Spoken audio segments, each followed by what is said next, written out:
I'm making this video for you if you're getting that pre-end of year anxiety around your goals and around what you declared that you wanted to manifest in 2024. If you're feeling like, yikes, there's only this amount of time left of the year, and maybe you've got that kind of feeling behind energy, feeling panicky, stressed, overwhelmed, frustrated, whatever it might be, I'm creating this video for you. First of all, because you don't need to put yourself through that. Granted, sometimes when we see a deadline fast approaching, it can put a fire underneath us, get our butts moving, and get us to create things that actually we can create with that sense of urgency. So sometimes it can be helpful.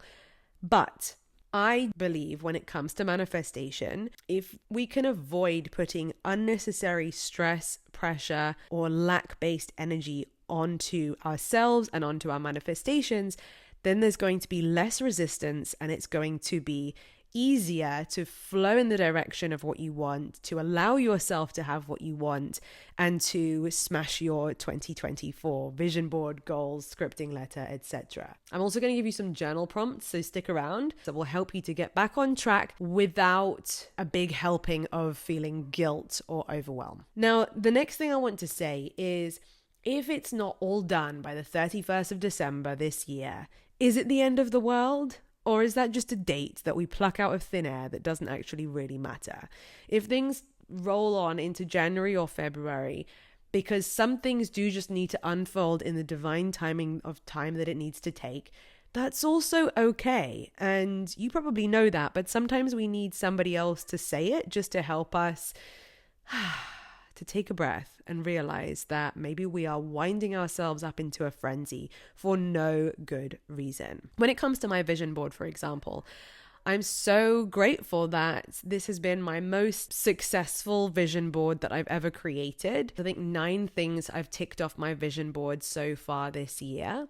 And from the very beginning of this year, I approached creating my vision board with better energy than any vision board I've ever created before. And so the energy I used when I was creating my vision board was, first of all, I felt like everything I put on my vision board was inevitable and available to me. And this inevitable word I love, and I find it really powerful, because when I say inevitable, I mean, in my mind, I know that it's going to happen, but I don't stress about when.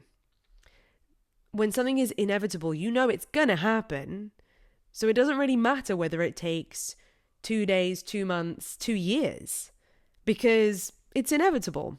And when I do that, I notice that a lot of things actually end up manifesting surprisingly early and faster than I even imagined, because I'm not wasting and draining my energy with lots of doubt and worry and stress and that kind of thing.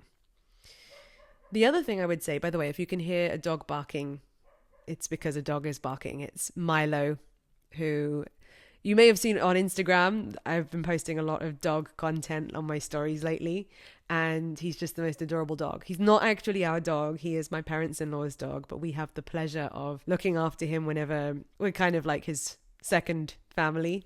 And we love it. And he's just outside right now, just barking at the world to let them know that he's there, that he's the king of his domain. He literally, I digress. And there are a few things still on that vision board which haven't yet come to fruition. Notice how there is zero stress, zero feeling like a failure, zero of that in my energy about it. So the things that are still on my vision board, they're inevitably going to unfold. They're inevitably going to manifest into my reality. I'm going to be able to tick them all off. I really don't mind whether they come into fruition next week, next month, or rolling into the new year.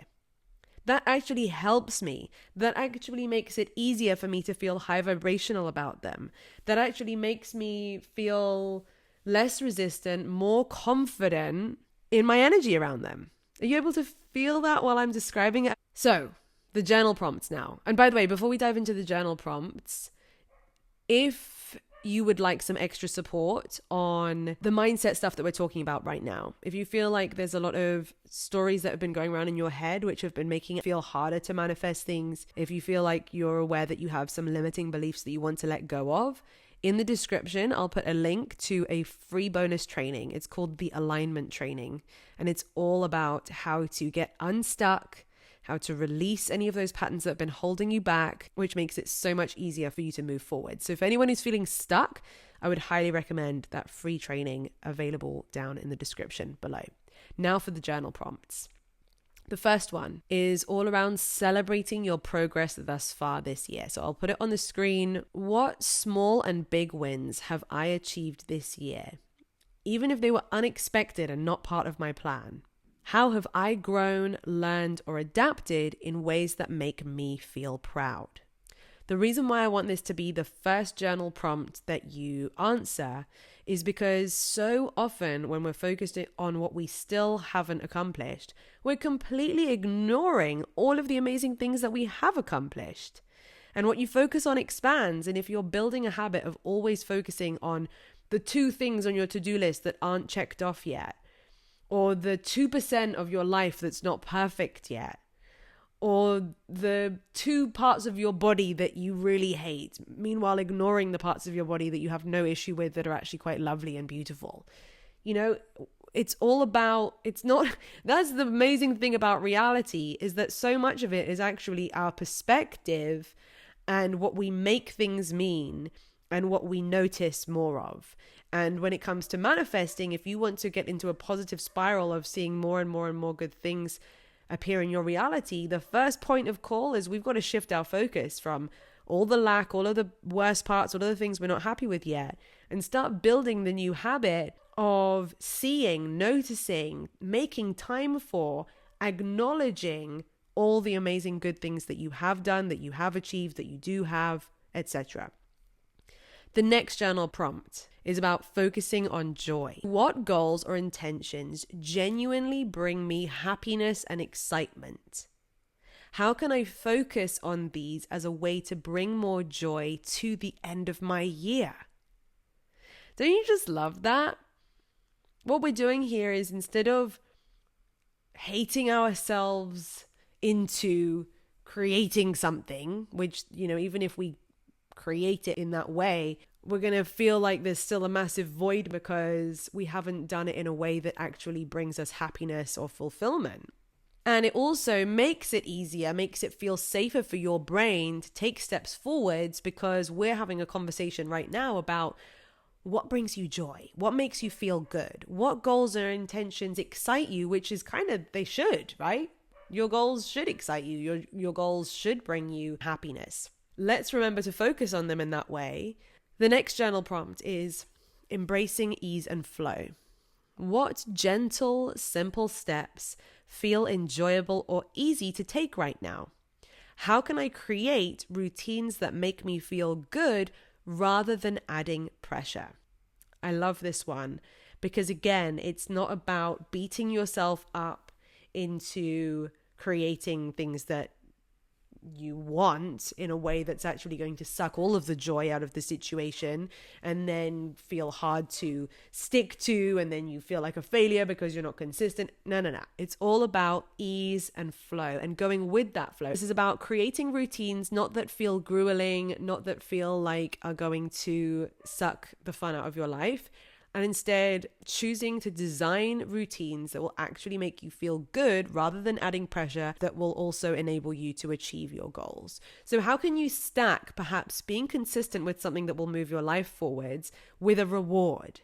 How can you add fun? How can you romanticize the process of doing the things that you want to do, need to do to create your dream life? And you're much more likely to stick to it long enough to achieve results. The next journal prompt is visualizing peaceful success. How can I imagine reaching my goals in a way that feels calm and aligned? What would it look like to achieve these goals with grace and ease, allowing myself to feel balanced along the way?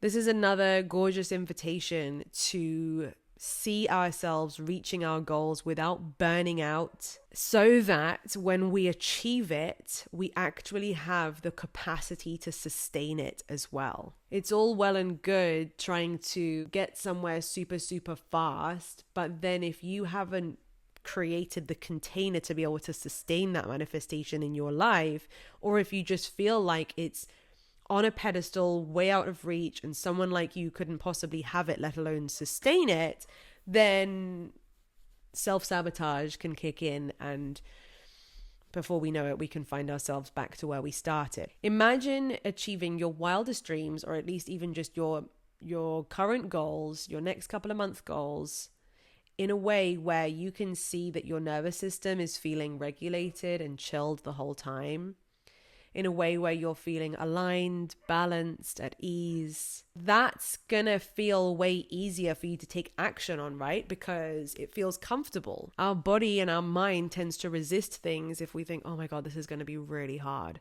Oh my God, this is gonna be really grueling. I'm much more likely to take action when I feel safe. Obviously, sometimes we have to do things that are outside of our comfort zone. But again, how can you make it as graceful and as aligned as possible to make your brain feel safe to go there?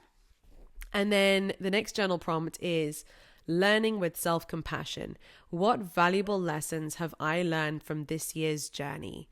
How can I appreciate these lessons and use them to support myself moving forwards in a way that feels kind and constructive?